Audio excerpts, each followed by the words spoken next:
சென்னைக்கு பக்கத்தில் உள்ள ரொம்ப அழகான வாட்டர் ஃபால்ஸ் அப்படின்னாலே நம்ம எல்லாருக்கும் ஞாபகம் வர்றதே தடா வாட்டர் ஃபால்ஸ் தாங்க. இந்த வீடியோவில் தடா வாட்டர் ஃபால்ஸோட ட்ரெக்கிங் எப்படி இருக்கும், கஷ்டமாக இருக்குமா ஈஸியாக இருக்குமா, அப்படி போகிற வழியில் என்னென்ன அழகான விஷயங்கள்லாம் பார்ப்போம் அப்படிங்கிற ஒரு கம்ப்ளீட் டீட்டெயில்ஸ் தான் இந்த வீடியோவில் பார்க்க போகிறோம். வாங்க வீடியோக்குள்ளே போகலாம். என்ட்ரன்ஸ்லேருந்து நீங்கள் 3 கிலோமீட்டர் ஆஃப் ரோட்டில் ட்ராவல் பண்ணி போகிற மாதிரி தான் அங்கே இருக்கும். என்ட்ரன்ஸ்லேயே உங்களோட பேகு பைக்கு எல்லாத்தையுமே அவங்க கம்ப்ளீட்டாக செக் பண்ணிடுவாங்க. அதே போல் இங்கே பெர்சனுக்கு 50 ருபீஸ் சார்ஜ் பண்ணுறாங்க. நீங்கள் பைக்கில் வந்தீங்க அப்படின்னா அதுக்கு 50 ருபீஸ் சார்ஜ் பண்ணுறாங்க. காரில் வந்தீங்க அப்படின்னா 300 சார்ஜ் பண்ணுறாங்க. அதே போல் நீங்கள் கேமரா எடுத்துகிட்டு வந்தீங்க அப்படின்னா அதுக்கு 500 சார்ஜ் பண்ணுறாங்க. நீங்கள் இங்கே வரீங்க அப்படின்னா மறக்காமல் பைக்கில் வாங்க அப்படின்னு தான் நான் சொல்லுவேன். ஏன்னா இந்த ஆஃப் ரோட்டில் பைக் ஓட்டிகிட்டு போகிற எக்ஸ்பீரியன்ஸ் ரொம்ப சூப்பராக இருக்கும். 2 சைடும் பார்த்தீங்கன்னா காடு, ஆப்போசிட் சைடில் பார்த்தீங்கன்னா நீங்கள் மலையை பார்க்கலாம். நீங்கள் பைக் ஓட்டிகிட்டு போகிறப்ப வியூ பார்த்தீங்கன்னா செமையாக இருக்கும். சுற்றி பார்க்குறதுக்கு ரொம்ப ஆசையாக இருக்கும். அதனால தான் சொல்கிறேன், நீங்கள் இங்கே ஃப்ரெண்ட்ஸ் கூட நீங்கள் வந்தீங்க அப்படின்னா இந்த ஆஃப் ரோட் ரைடை ரொம்ப என்ஜாய் பண்ணுவீங்க. 3 கிலோமீட்டர் இந்த ஆஃப் ரோட்டில் ட்ராவல் பண்ணி போனதுக்கு அடுத்து பார்த்தீங்கன்னா அங்கே பார்க்கிங் ஏரியா இருக்கும். நீங்கள் அந்த பார்க்கிங் ஏரியாவில் உங்களோட பைக்கையோ இல்லை காரையோ நீங்கள் பார்க் பண்ணிக்கலாம். பார்க்கிங் ஏரியாவிலேருந்து நீங்கள் கொஞ்சம் தூரம் நடந்து போனீங்க அப்படின்னா நீங்கள் பார்க்குற ஃபஸ்ட் இடமே இந்த பிரிட்ஜு தாங்க. இந்த பிரிட்ஜுக்கு கீழே ஒரு ஆறில் பார்த்தீங்கன்னா நாங்கள் போனப்போ பெருசாக அந்தளவு தண்ணி இல்லை.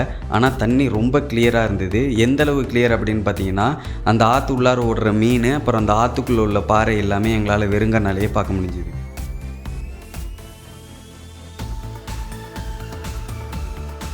இந்த பிரிட்ஜிலேருந்து இன்னும் கொஞ்சம் தூரம் நீங்கள் நடந்து போனீங்க அப்படின்னா நீங்கள் போகிற வழியில் இது மாதிரி சின்ன சின்ன பாறையெல்லாம் பார்க்க ஆரம்பிப்பீங்க.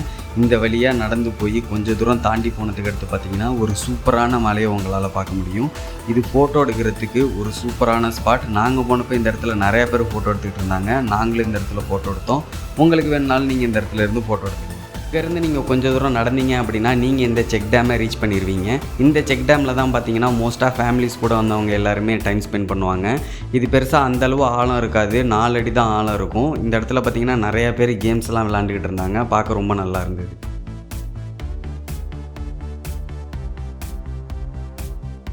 அடுத்து நம்மளோட ஜெர்னி இந்த காடு வழியாக நடந்து போகிற மாதிரி இருக்கும். நீங்கள் நேராக போகாமல் சைடில் ஒரு சின்ன பாதை போகும். அந்த பாதை வழியாக போனீங்கன்னா நீங்கள் ஓடைக்கு போவீங்க. நீங்கள் ஓடை வழியாக போனீங்க அப்படின்னா நிறைய சின்ன சின்ன ஓடையை உங்களால் பார்க்க முடியும். அதே போல் அந்த ஓடையை சுற்றி நிறையா மரம் இருக்கிறதுனால உங்களுக்கு வெயிலுமே அந்தளவு தெரியாது. ஓடையில் ஓடுற தண்ணி பார்த்திங்கன்னா செம கிளியராக இருக்கும். நீங்கள் தாராளமாக அந்த தண்ணி வேணாலும் குடிச்சிக்கலாம்.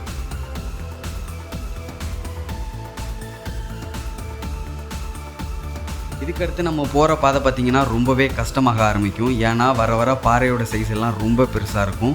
நீங்கள் ஃபேமிலி கூட வந்தீங்க அப்படின்னா இதோட உங்கள் ஜேர்னியை ஸ்டாப் பண்ணிடுங்க அப்படின்னு தான் நான் சொல்லுவேன். ஏன்னா நாங்கள் வந்தப்போ நிறையா ஃபேமிலி கூட வந்தவங்களாம் இந்த இடத்துல ரொம்ப கஷ்டப்பட்டாங்க. அதே போல் நீங்கள் இங்கே வர்றப்போ மறக்காமல் ஷூ போட்டுட்டு வாங்க. நீங்கள் செப்பல் போட்டுட்டு வந்தீங்கன்னா அது வழுக்கும், இதனால் நிறையா அடிப்படும். அதனால் நீங்கள் வர்றப்போ ஷூ போட்டுட்டு வந்தீங்கன்னா இங்கே ட்ரெக்கிங் பண்ணுறது உங்களுக்கு ரொம்பவே ஈஸியாக இருக்கும். இந்த ட்ரெக்கிங்கில் ரொம்ப பிடிச்ச இடமே பார்த்திங்கன்னா இந்த இடம் தாங்க. ஏன்னா இந்த இடத்துல தான் பார்த்திங்கன்னா பாறை ரொம்ப பெருசாக இருக்கும். நம்ம ட்ரெக் பண்ணுறதுக்கு கொஞ்சம் கஷ்டமாகவும் இருக்கும். அதோட இந்த குகையில் பூந்து போகிற மாதிரி ஒரு ஃபீல் இருக்கும். எனக்கு இது ரொம்பவே பிடிச்சிருந்தது.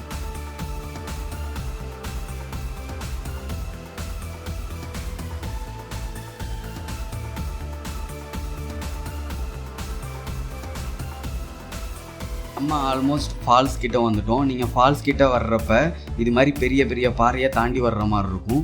இந்த இடத்துல நீங்கள் வரும்போது ரொம்பவே பார்த்து ஜாக்கிரதையாக வாங்க. ஏன்னா இங்கே உள்ள பாறையெல்லாம் ரொம்பவே வழுக்குது. நீங்கள் விழுந்தீங்க அப்படின்னா ரொம்ப அடிபட்டுரும். தூரம் நடந்து வந்ததுக்கு அடுத்து நீங்கள் இது மாதிரி ஒரு அழகான வியூவை பார்ப்பீங்க. இது பார்த்ததுக்கு அடுத்து எனக்கு எப்படி இருந்ததுன்னா, எப்பா நம்ம ஒரு வழியாக வந்துட்டோம் அப்படிங்கிற மாதிரி தான் எனக்கு ஃபீல் ஆச்சு. அதோட நாங்கள் வந்த சீசனில் பார்த்தீங்கன்னா இங்கே பெருசாக அந்தளவு தண்ணி வரல இந்த ஃபால்ஸில். நீங்கள் வந்தீங்க அப்படின்னா டிசம்பர் மந்த் வாங்க. டிசம்பர் மந்த் வந்து பார்த்தீங்கன்னா இந்த ஃபால்ஸ் பார்க்குறதுக்கு ரொம்பவே அழகாக இருக்கும். உங்களுக்கு இந்த வீடியோ பிடிச்சிருந்ததுன்னா மறக்காமல் இந்த சேனலுக்கு சப்ஸ்கிரைப் பண்ணிக்கோங்க. அதோட இந்த வீடியோவுக்கு ஒரு லைக் போட்டுங்க. நம்ம இன்னும் ஒரு நல்ல வீடியோவில் பார்க்கலாம். பாய்.